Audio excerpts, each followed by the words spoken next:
मैं तो कह रहा हूँ मैं निर्दोष हूँ, मैंने कोई पुलिस को बयान है नहीं दिया। पुलिस अपने मनमानी ढंग से मार पीट के लिख रही है। तो ऐसा नहीं लगा कि उसको राजा को अंदर कोई पश्चाताप है?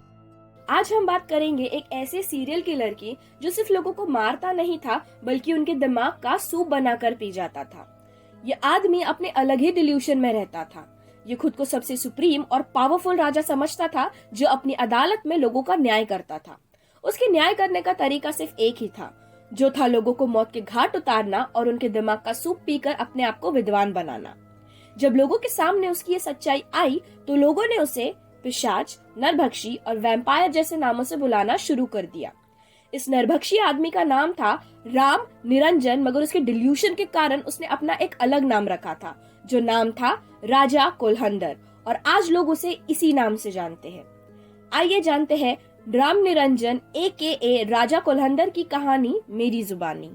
राजा कोल्हंडर का जन्म 1962 प्रयागराज उत्तर प्रदेश में हुआ था। उसकी एक बीवी और 3 बच्चे थे और ये सरकारी नौकरी करने वाला एक आम इंसान था। ये सारे क्राइम्स, कैनिबलिज्म्स और पावर की कहानी तब शुरू हुई जब जून 2000 में प्रयागराज में एक न्यूज चैनल से एक न्यूज रिपोर्टर गायब हो गया।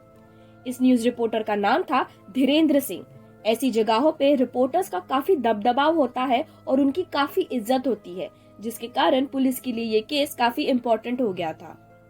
पुलिस ने इस मिसिंग केस को लेकर अपनी इन्वेस्टिगेशन शुरू कर दी और उन्हें पता चला कि धीरेन्द्र सिंह के फोन पर किया गया आखिरी कॉल किसी फूलन देवी नाम की औरत के लैंडलाइन से आया है।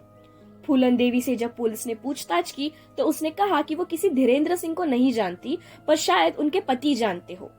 पुलिस ने फूलन देवी के पति से पूछताछ की तो उसके पति ने जवाब दिया कि वो धीरेन्द्र सिंह का दोस्त है और कई दिनों से उससे उनकी बात नहीं हुई है।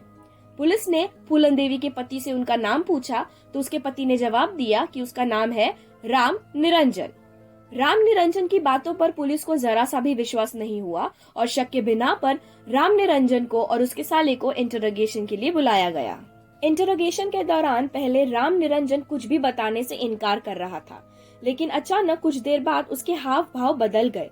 उसका चलना फिरना, बात करने का तरीका और पर्सनैलिटी सब कुछ बदल गया। उसने पुलिस से कहा कि वो उन्हें सब कुछ सच सच बताएगा अगर वो उसे जाने देंगे। पुलिस ने यूं ही उसकी बात मान ली ताकि उससे कोई इन्फॉर्मेशन निकाल सके, मगर इन्फॉर्मेशन देने के पहले उसने पुलिस के सामने एक बहुत अजीब सी शर्त रखी। उसने कहा कि उसे कुकर भरकर दाल खानी है। पुलिस ने उसकी ये बात भी मान ली और उससे कहा कि वो उसे पकाई हुई दाल खिला देंगे, मगर तभी उसने कहा कि उसे पकाई हुई दाल नहीं चाहिए, वो उसे दाल का सामान ला कर दे, वो यहाँ खुद दाल बनाएगा और खुद खाएगा। अब पुलिस को उससे इन्फॉर्मेशन निकालनी थी, इसीलिए उन्होंने उसकी ये बात भी मान ली और उसे दाल ऑफर की। दाल खाने के बाद राम निरंजन पुलिस को नैनी गांव के एक फार्म हाउस में ले गया। वहां पहुंचने के बाद राम निरंजन की पर्सनैलिटी और भी बदल चुकी थी।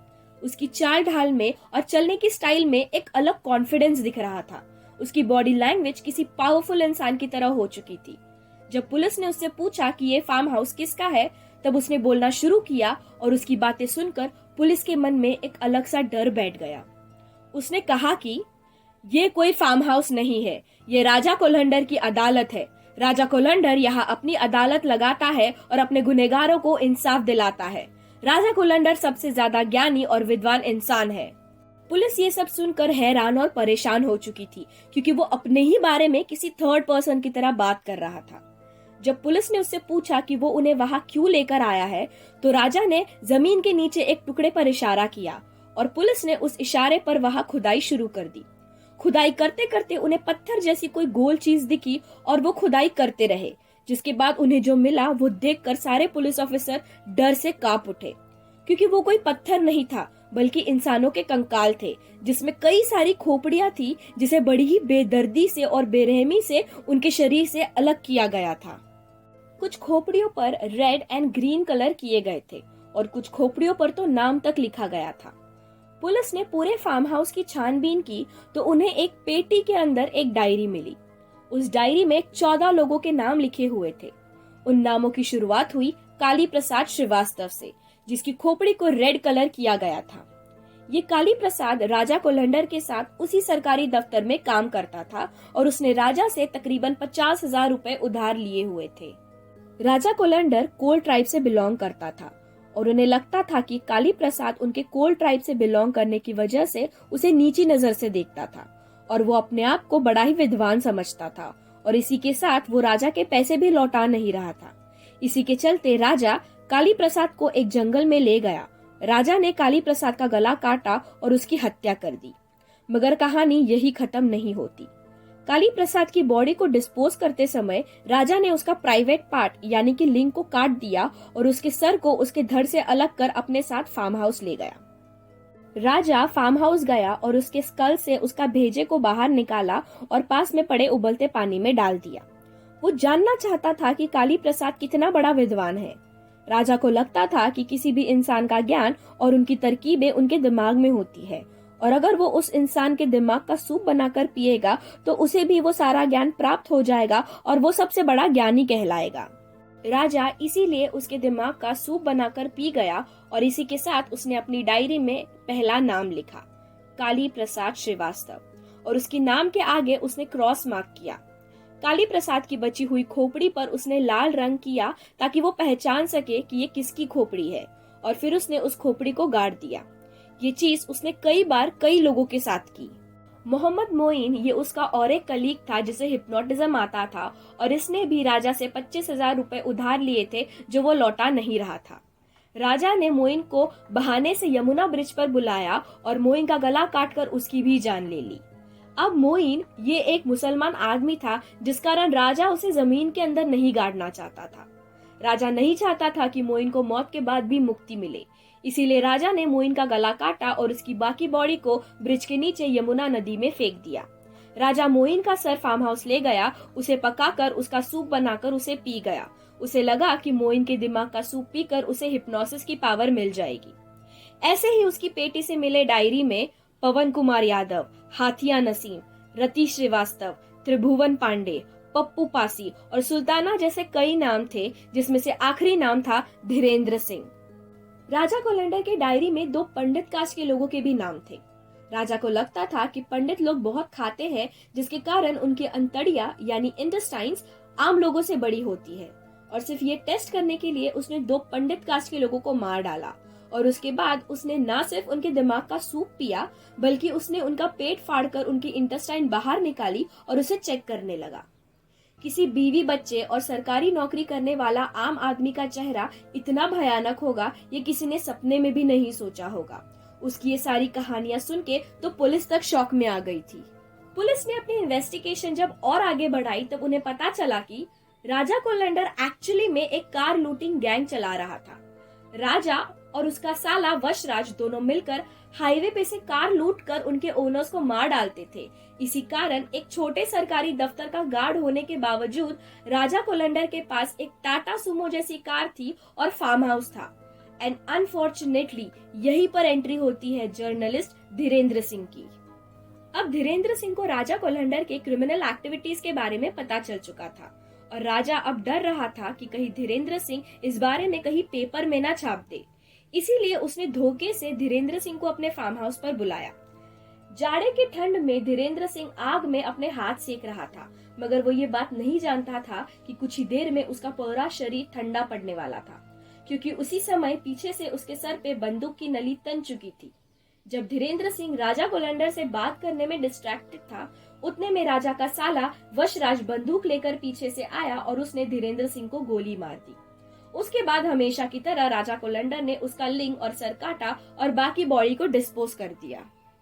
पुलिस के पूछे जाने के बाद राजा कोलंडर ने उन्हें धीरेन्द्र सिंह की बॉडी, उसके कपड़े, उसकी बाइक और वो गन सबकी एग्जैक्ट लोकेशन बताई और पुलिस को ये सारी चीजें उसी एग्जैक्ट लोकेशन पर मिली। राम निरंजन के राजा कोलंडर बनने के पीछे एक बहुत बड़ा रीजन था और वो रीजन था पावर की भूख।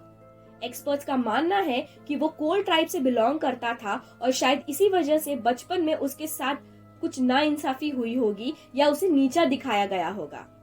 अब कोल एक ऐसा ट्राइब है जो एक ट्राइबल एनवायरनमेंट से अर्बन एनवायरनमेंट में माइग्रेट हुआ है। शायद इसीलिए राम निरंजन ने अपना नाम राजा कोलंदर रखा था, जिसका मतलब है कोल्हों का राजा। अब ये एक मेटाफर है और राजा मेटाफर्स में बहुत मानता है और इसीलिए उसने शादी के बाद अपनी बीवी का नाम गोमती देवी से बदलकर फूलन देवी द बैंडेड क्वीन पर रख दिया। उसने अपनी बीवी का पॉलिटिकल करियर एस्टैब्लिश करने में पूरा सपोर्ट किया, और तो और उसने अपने बच्चों का नाम तक मेटाफर्स में रखा था।